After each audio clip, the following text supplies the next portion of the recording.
Assalamu alaikum. My name is Syed Saad Hassan and I'm from the Department of BS Biotechnology. My roll number is 008 and the topic of my presentation is X-ray emission spectroscopy. So first off, what is X-ray? X-ray or X-ray radiation is a form of penetrating radiation that consists of high energy electromagnetic radiations. They have a wavelength ranging from 10 picometer to 10 nanometer, and we are all familiar with X-rays regarding their medical point of view. My fellows have already explained to you the details regarding X-rays, so I will just move to my topic. X-ray emission spectroscopy is an application of X-ray spectroscopy. So what is X-ray spectroscopy? X-ray spectroscopy is the detection of energy photons which reside in the X-ray region. Coming back to X-ray emission spectroscopy, it is a technique in which we excite and de-excite electrons which produce photons, which we then detect and produce an emission spectrum regarding these photons. This technique is used to study the effect of chemical environment on spectral line and also to study the electronic structure. Next, we talk about X-ray emission spectrum, as we have already mentioned about it earlier. X-ray emission spectra are characteristic spectra which help in finding the electronic structure and the number of electrons. These are characteristic spectra because these are characteristic of each element under study. Now, talking about the principle of X-ray emission spectroscopy, X-ray emission spectroscopy is closely related to X-ray absorption spectroscopy. In fact, it is the result of X-ray absorption spectroscopy. It happens right after X-ray absorption spectroscopy. We bombard energy photons on electrons, which absorb the photons and get knocked out of the atom, and the electron from the outer shell cover up this core hole by releasing a photon and de-exciting to coming back to this position.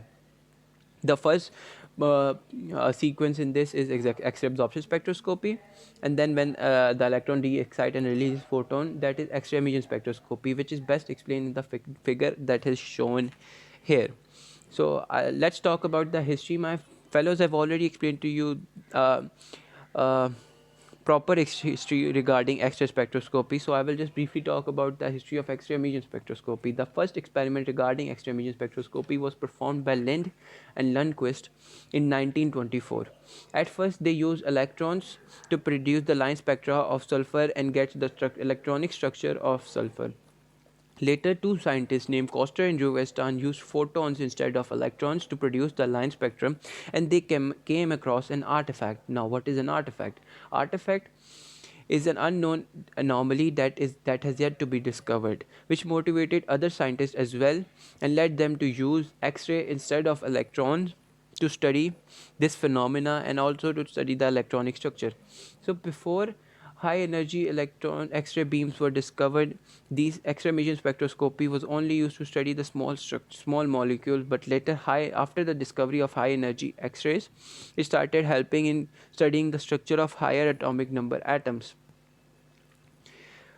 and elements. Then H mostly discovered the relationship between a value we get in X-ray emission spectroscopy called the K alpha value and the atomic number of the probed element, i.e., giving us a way to discover the atomic number of the element under study. Then the renowned equation called the Bragg equation was discovered, which totally perfected the technique of X-ray emission spectroscopy and gave us the type of X-ray emission spectroscopy we use today. So let's talk about the instrumentation used in X-ray emission spectroscopy. The instrument of X-ray emission spectroscopy are the common instruments we use in X-ray spectroscopy apart from the analyzer. Analyzer is also used in X-ray spectroscopy, but the analyzer used here is a little bit different. First instrument is the X-ray producer, which is simply an X-ray score that can produce variable energy X-ray photons. Nowadays, synchronous radiation facilities are available which have many X-ray sources. That's the second instrument is the collimator, which is used to narrow down a beam, focus a beam of X-rays or photons, and also to align the beam or X-rays or photons on the analyzer or whichever instrument we want to focus on, or even on the sample. It can be used more than once during the experiment procedure as shown in the figure. Next is the analyzer.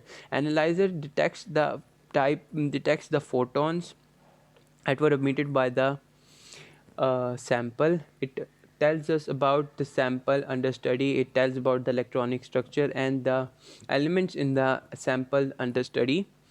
An analyzer has to be angularly perfect in order to give the proper values. As shown in the figure, we can see the analyzer is mainly spherical or in cylindrical shape. The reason is that the analyzer has to be have a specific structure called the Rowland plane in order for it to be angularly perfect for the X-rays to or the photons to give the proper values.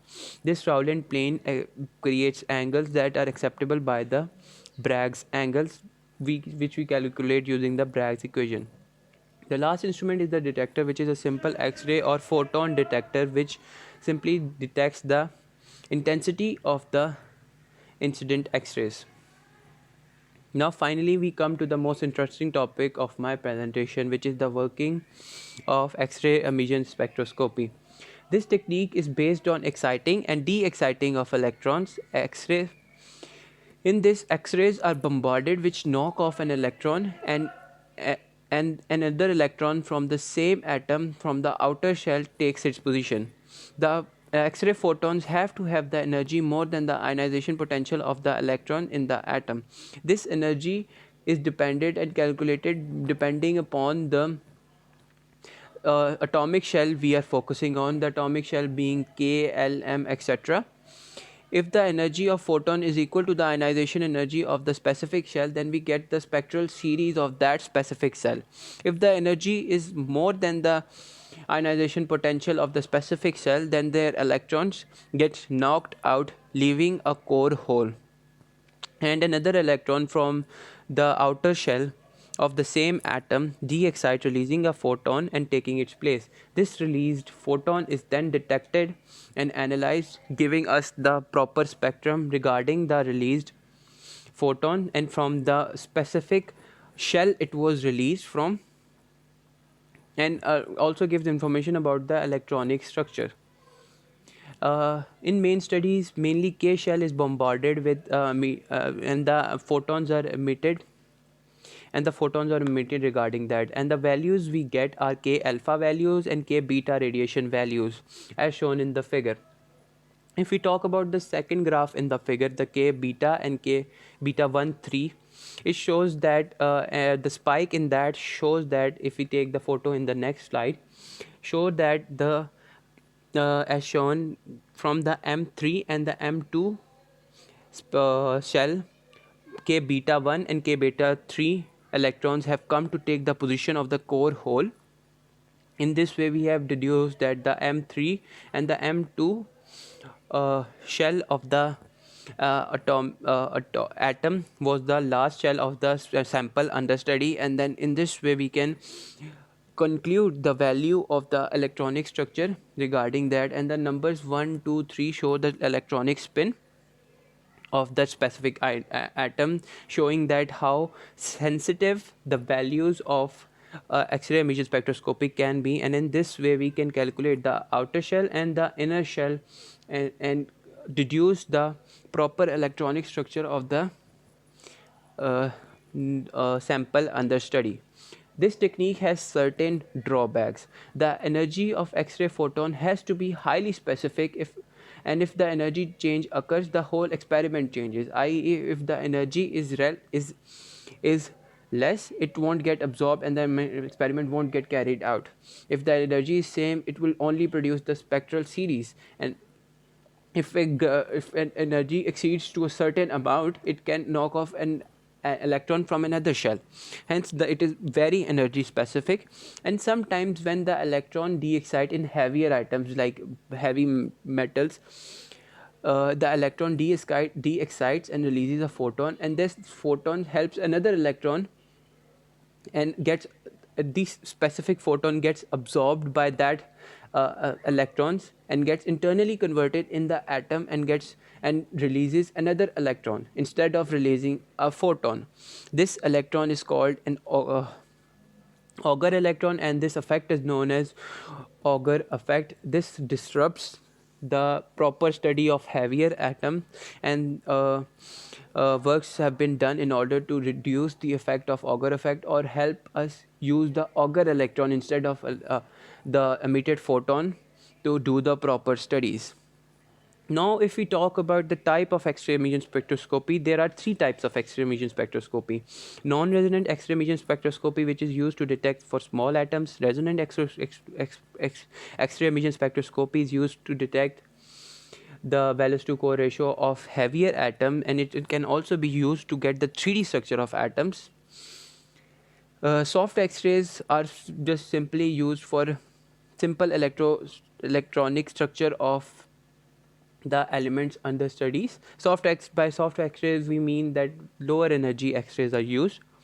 Lastly, if we talk about the application of X-ray emission spectroscopy, and if we talk, even though the application of X-ray spectroscopy are never ending in the modern world, but I'll just state 2-3 of them.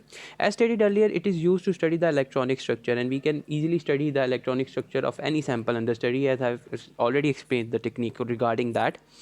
It is also used in the modern day to study the 3D structure of the transition metal. As we know that the structure of transition metal, the complex ion, has already been a very big mystery for us, and X-ray emission spectroscopy can easily help us study about them easily in synchrotronous radiation labs. And the most recent study regarding X-ray emission spectroscopy, and which is a very remarkable study, is studying the photosystem 2 of plant cells, which is used in the photosynthesis process. This X-ray emission spectroscopy is used to study the proper structure of chlorophyll present in the PS2 system, the Mn present in the chlorophyll, and this study is also working on manipulating the Mn in the PS2 system, and to utilize that photosynthesis process into our needs, and to produce a photosynthetic product that can help us. That's all from my side. Thank you so much, and if you have any questions, you can write them down in the comments. Thank you.